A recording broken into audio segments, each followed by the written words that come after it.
The Department of Education plays a pivotal role in the American education system. It manages billions of dollars in federal funding, supporting programs from early childhood education to higher education. One of the department's primary responsibilities is overseeing the distribution of federal education funds.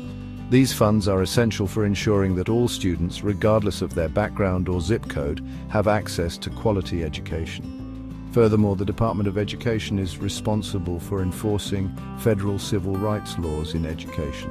This includes ensuring that students with disabilities have access to a free and appropriate public education as mandated by the Individuals with Disabilities Education Act, or IDEA.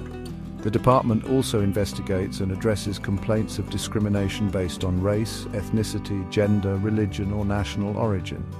While the department has faced its share of criticism and calls for reform, its fundamental mission remains essential to the fabric of American education. The call to abolish the Department of Education is not a new phenomenon. Proponents argue that education is best left to the states, citing the principle of local control.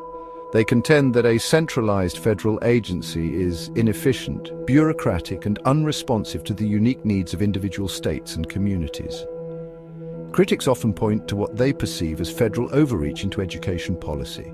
They argue that the department's regulations and mandates are often burdensome and counterproductive, stifling innovation and local autonomy.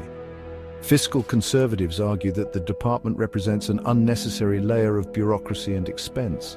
They contend that eliminating the department would save taxpayers' money and reduce the size and scope of the federal government. The debate over the Department of Education often boils down to a fundamental disagreement about the role of the federal government in education. Opponents of abolishing the Department of Education argue that such a move would have dire consequences for American education, particularly for the most vulnerable students. They maintain that the department plays a vital role in protecting the rights of students with disabilities, ensuring equitable funding for low-income schools, and upholding civil rights in education. Without a federal agency to enforce these protections, they fear that progress made in recent decades could be eroded. States, left to their own devices, might prioritize their own agendas, potentially leading to a patchwork of unequal educational opportunities across the nation. This disparity, they argue, would disproportionately impact students from low-income families, students of color, and students with disabilities. The debate over the Department of Education is ultimately a debate about the values we prioritize as a nation. Is education a fundamental right that should be protected and promoted by the federal government, or is it primarily a state and local responsibility? The future of the Department of Education remains uncertain, caught in the crosshairs of political ideology and shifting priorities. The debate over its existence is a microcosm of larger societal debates about the role of government, the allocation of resources, and the meaning of equal opportunity. Public opinion on the issue is divided, often reflecting partisan lines. While some view the department as a bureaucratic behemoth in need of dismantling, others see it as a vital safeguard for educational equity and a champion for students.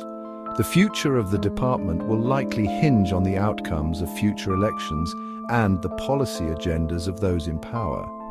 Will we prioritize local control and autonomy, even at the risk of exacerbating existing inequalities, or will we reaffirm the federal government's role in ensuring that all students, regardless of their background, have access to a quality education? The answers to these questions will shape the educational landscape for generations to come.